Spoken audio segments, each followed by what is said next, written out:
జనం మధ్యకు జగన్నాథుడు. జగన్నాథ రథయాత్రలో విశేషాలు ఇవి.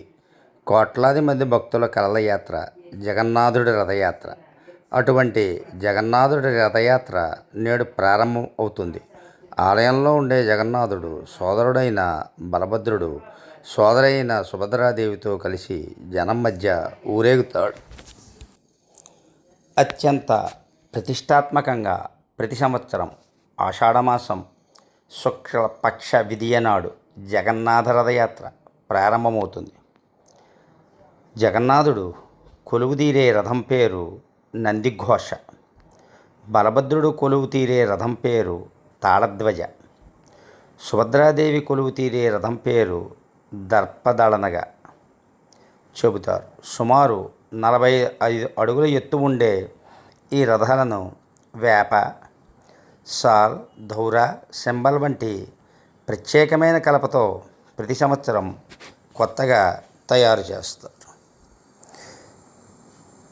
స్వామివారు గుండిచా మందిరంలో 9 రోజుల పాటు బస చేసి అనారోగ్యం తర్వాత తిరిగి కోలుకొని 9వ రోజున తిరిగి వచ్చే యాత్రను బహుడా యాత్ర అంటారు. ఇక పూరీ జగన్నాథుని రథోత్సవానికి ముందు పూరీ గజపతి మహారాజు చేసే పహేరా అనే పవిత్ర ఆచారాన్ని నిర్వహిస్తారు.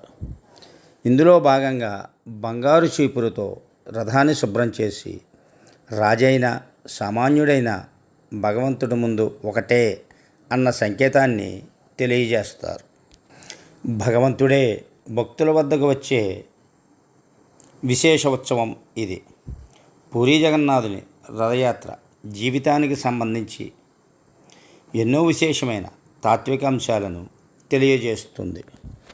అందరు భక్తులు కలిసి రథాన్ని లాగడంతో పేద, ధనిక, కుల, మత తారతమ్యం లేకుండా భగవంతుడి ముందు అందరూ ఒకటే అనే అర్థం ఇందులో ఇమిడి ఉంది. అంతేకాదు, సహజంగా భక్తులు భగవంతుని వద్దకు వెళతారు, కానీ భగవంతుడే భక్తుల వద్దకు వచ్చే విశేష ఉత్సవం ఇది. ఇందులో ఎవరైతే భగవంతుడి పట్ల భక్తి ఉంటుందో, ప్రేమ ఉంటుందో వారి చెంతకు భగవంతుడు వస్తాడు అన్నది సంకేతం. జగన్నాథ రథయాత్రలో మరో విశేషం, జగన్నాథుని రథం ముందుకే కదులుతుంది. మనం కూడా జీవితంలో ధైర్యంగా, ప్రేమగా, మానవతాపూర్వకంగా జగన్నాథుని రథం ఏ విధంగా అయితే ముందుకు వెళుతుందో అదే విధంగా ముందుకు వెళ్ళాలి అన్న సంకేతం ఇందులో కనపడుతుంది. ప్రేమతత్వాన్ని, ధర్మ జీవనాన్ని నింపాలనేదే జగన్నాథుని రథయాత్ర ముఖ్య ఉద్దేశం. మానవ శరీరాన్ని రథంగా, ఇంద్రియాలను గుర్రాలుగా, మనసు అనే పగ్గంతో అదుపు చేస్తూ ముందుకు నడిపించడం అంటే మన జీవితాన్ని ముందుకు నడిపించడానికి మనం చేయాల్సింది ఏంటో చెప్పడం కూడా ఈ యాత్ర యొక్క విశేషం. ఎన్నో నిగూఢమైన అర్థాలు ఉన్న జగన్నాథుని రథయాత్ర ప్రతి ఒక్కరిలోనూ ప్రేమతత్వాన్ని, ధర్మ జీవనాన్ని నింపాలని ప్రబోధిస్తుంది. మానవత్వంతో సేవే పరమార్థంగా, ధర్మంగా ముందుకు సాగాలనే విషయాన్ని చెబుతుంది. ఈ రథయాత్ర ప్రతి సంవత్సరం ఆషాఢమాసం శుక్లపక్ష ద్వితీయ నాడు ఒడిశాలోని పూరీ శ్రీక్షేత్రంలో అత్యంత వైభవంగా జరుగుతుంది. ఈ మహోత్సవాన్ని ప్రత్యక్షంగా చూసేందుకు దేశ విదేశాల నుంచి లక్షలాది మంది భక్తులు తరలివస్తారు.